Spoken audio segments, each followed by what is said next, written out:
Howdy folks, we got a 1918 GarFord here. Going to go into an auction in Eureka, Montana, as you all know. So this is really kind of the first Studebaker. In 1923, Studebaker bought out GarFord. There's two VINs on this truck we'll show you. We believe one's from Studebaker, the other one is from GarFord. It says GarFord on it. The other one doesn't say Studebaker, but the research I've done, everything says that Studebaker built the frames for them and the suspension, and then GarFord built the cabs and the engine, and the VINs kind of agree with that. One on the drivetrain and one on the frame, and we'll show you those. And then the literature I found said in 1923 Studebaker bought out GarFord and moved the factory, I believe, to Indiana, someplace in Indiana. So we're going to fire it up here for you and drive it around a little bit and then explain it to you. And I know it's hard to bid on the internet when you're a lot of miles away and you don't really know what you got, so we're going to try to explain everything we know about it and be as truthful as we can, so you can bid with confidence and know exactly what you're getting.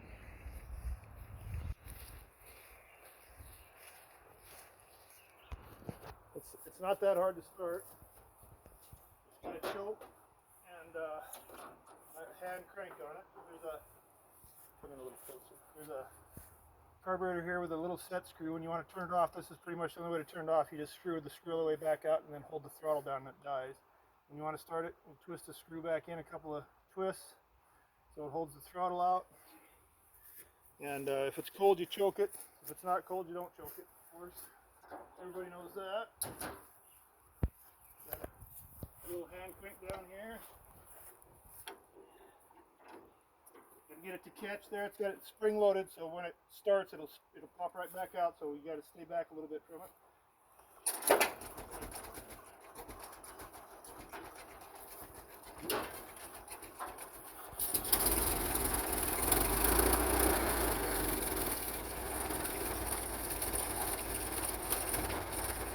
Just didn't have the screw quite in far enough there. That's why it didn't fire, and it was idling so slow.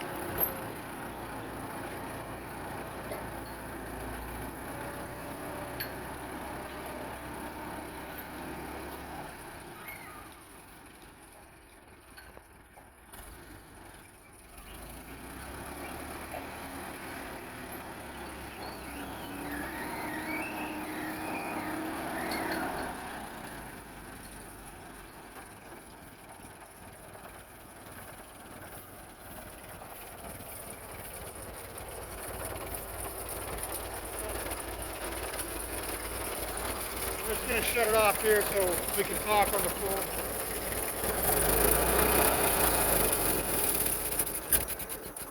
You just back this screw out.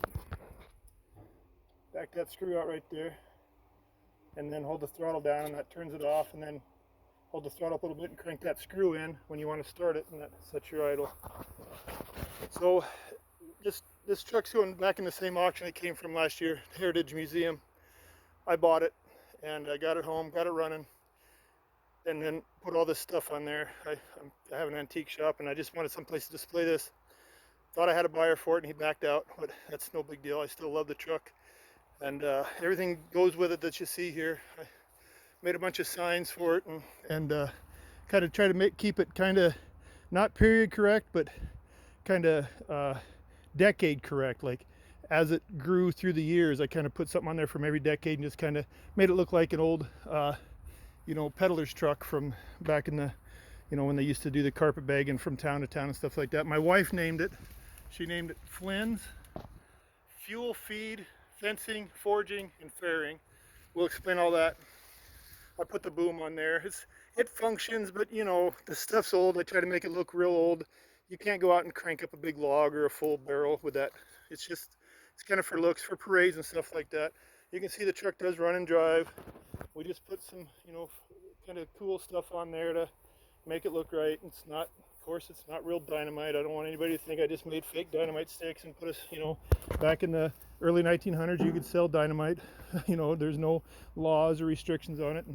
And I can remember my dad used to buy dynamite and blow wells here in the valley. So I just kind of put something on there that kind of shows every decade and kind of the way things were back then. Lots of doodads in here. This all goes with it. Just kind of stuff that a carpetbagger guy would go from town to town. You know, there's no hardware stores back then. These people would buy off of these trucks, you know, whatever they could find, and you know, hard times, and you know, skillet, and there's some marbles for the kids and bird houses. Just kind of a little bit of everything. I just kind of made it look cool. I love the truck. I hate to sell it, but like everybody else, I don't have the room for it. If I want to keep doing what I do, I gotta, you know, send things on down the road, and that's what I'm going to do with this truck, as much as I hate to. And you can see it's a GarFord engine, and then here's the one tag I'm telling you about. Hopefully you can see that there. It says GarFord Manufacturing Company. That's right on the block of the motor. And then here's another one on the frame. This is the one we believe is the Studebaker tag. It does not say Studebaker, but we're pretty sure that's the Studebaker tag. Now, I'm not going to say it is 100%. You've seen the hood goes down okay. Show you with the hood down. Sorry if the light's messing with you. I'm trying to get it from every angle here. You know, baling wire and twine, you know, just kind of made it look good. Here's the crank works good. It's got a little chain there, or a little wire there, and just comes down like that and slides in real easy. Spring loaded. You got to get in the right spot and then crank it in. Whoever buys it, I'll go over this with you and tell you what I know about it, and won't be no surprises. Now, I filled up with water today, and you can see it's dripping and leaking. These old trucks drip and leak. It drips oil, it drips gas. There's a shut off on the gas, so you can turn it off to the carburetor and then let it idle until it runs all the gas out of the carburetor. And then there's also a shut off underneath it, right at the tank. I'll go over all this with anybody that wants me to before the auction, or anybody that buys it, just so you know that the radiator drips and leaks. And this side of the engine has, you can see there's a little water dripping out there. Now, you could get this all sealed up if you're that kind of guy, real patient and everything, you know, but you know, I don't leave water in it. If I was going to drive in a parade, I'd put water in it for the parade, and then after the parade I'd drain it again. So, you know, it's entirely up to who owns it, how they want to store it and keep it. I can tell you this, there won't be any antifreeze in it. More than likely at the auction I'll have it drained of all water. I'm not going to put any antifreeze in it. And you can start for a couple of minutes, you know. I'll just start for the crowd and maybe move it ahead a little bit. It's kind of up to Bobby, the auctioneer.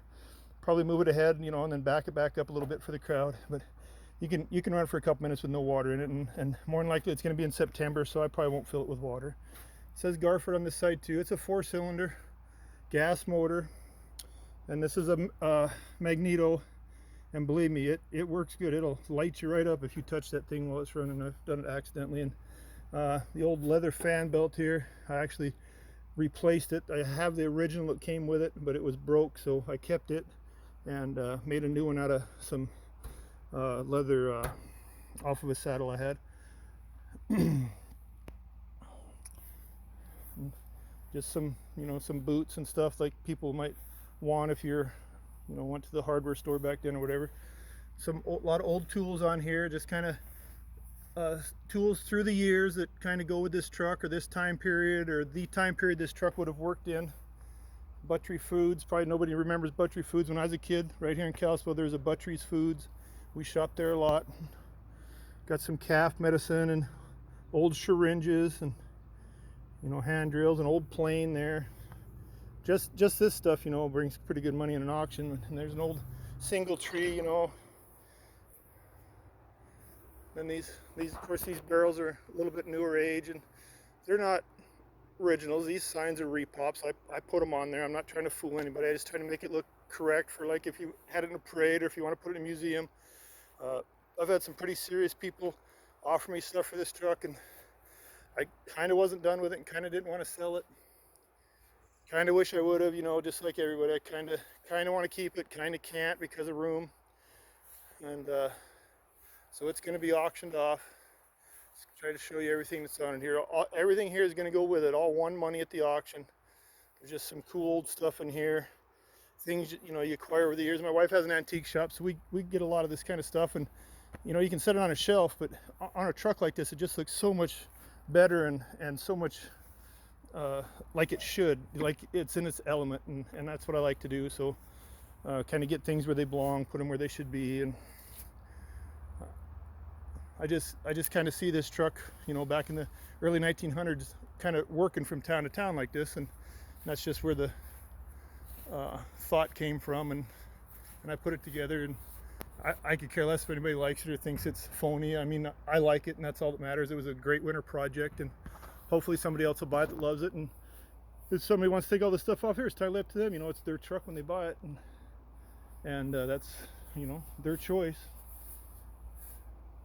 There's some old books here, an old thermos, some old shotgun shell boxes, just anything I thought that kind of fit the time period. Here's an old, you know, black flag fogger back in the day to kill mosquitoes and stuff. Some old fan belts, an old fishing pole, hat and guitar, old brief, you know, doctor's bag, briefcase kind of deal. And the something that's pretty important is these old lanterns are still here. These lanterns are super hard to find. I've been offered money for these lanterns on here, just the lanterns. I could have sold for quite a chunk of change, and I won't do it. I ain't gonna split, you know, tear the truck apart. It's just in too good a shape. Now the old boy Don, you know, the auction it's going back to, he quit driving in parades because of this rubber was coming off. So he patched it up and drove it home, and I left the patch on there. I think it's super cool. I love it like that. I've drove it a little bit. It doesn't seem to be a problem. You know, if you drove it very far, you'd have to replace the wire and stuff, of course. But I've had a lot of people ask me if I know where to get any of that hard rubber, and I don't. But I do have another set of axles here I'm going to show you that can or cannot go with this truck. So that's pretty much the old girl there, just kind of the way she is and the way she's going to be sold there at auction. Now, like I said, I have two other axles. I built them into a trailer. I bought them at the same auction I bought that truck. They're not exactly matching, but they're pretty close. And they got that same hard rubber stuff on them. And I just figured I should make something out of them. So this is the feed and fencing trailer. Some hay bales on there, and got a bin for oats, you know, sell some oats. Some big barbed wire on here, you know, to make it kind of look like a fencing deal. And feed bags. Put some big old fenders off of them, or on it, so kind of cover up the tires. I think the fenders are probably the best part besides the axle. I really like them fenders. Got a hitch here. Molasses or pellets, 6 bits, another bin. This opens up. See, they both open up, and there's oats and corn in there, or molasses. Oats with molasses on it. It's just, you know, this trailer, you wouldn't want to pull this trailer in a parade or anything. It doesn't steer real great. You know, you can't get over, you know, 5-10 miles an hour. It's just for looks. So the deal is here, we understand shipping costs and how expensive it is, and we don't want to lose bids on the truck, or somebody wants a truck real bad but doesn't buy it because of the trailers. There's another trailer here. There's a set of doubles I built for it. I'll get to that in a second. So we're going to sell it separately. We're going to sell the truck, and then we're going to sell the first trailer, and then we'll sell the second trailer. That way you don't have to worry about the shipping costs of the trailers. If you don't want them, don't bid on them. If you want the, you know, you're in love with the truck and you just want the truck, you can just buy just the truck. We think it's the best way to go. And then if you want the trailers, of course, just bid on the trailers, and we're not splitting it up to try to get more money. We're splitting it up to do the best, we get the best home for the truck that we possibly can. And if you want the trailers, great. Of course, there'll be help loading them, and I'll tell you everything I know about the trailers also. This one is the forging and farrowing trailer. Kind of dark, but it's got the old rubber wheels on it in front, and in the back it's got the rubber wheels with wooden spokes, which is, I mean, go try to find a set of these wheels. It's more or less impossible. They're pretty rotten, you know. They're probably 150 years old. I don't know. The other one's in a little worse shape over here, but they exist and they roll, and they're here, and they look cool, and it really helps give authenticity to this truck and this whole setup. These steel wheels are super cool too. I have no idea what year they're from. It's probably on there someplace. So I just built this as a kind of a farrowing and forging setup. There's a vise, anvil, You know, just like an old farrier, go from town to town shoeing horses, old hammers, horseshoes on there. Got a lot of the old tools hanging here. Got a blower and a forge. I'll fire that up in a second here. Pick, you know, gold mining stuff. You know, anybody back then had a little gold mining setup. And anytime they crossed a creek, they'd be looking for gold. Shoe shine box, gun cleaning kit, old shotgun barrel, some traps. You know, anything that kind of looked period correct I put on here. And here's the blower. Kind of, you can see that blowing through there probably. Put this leaf on here so you can tell it's blowing.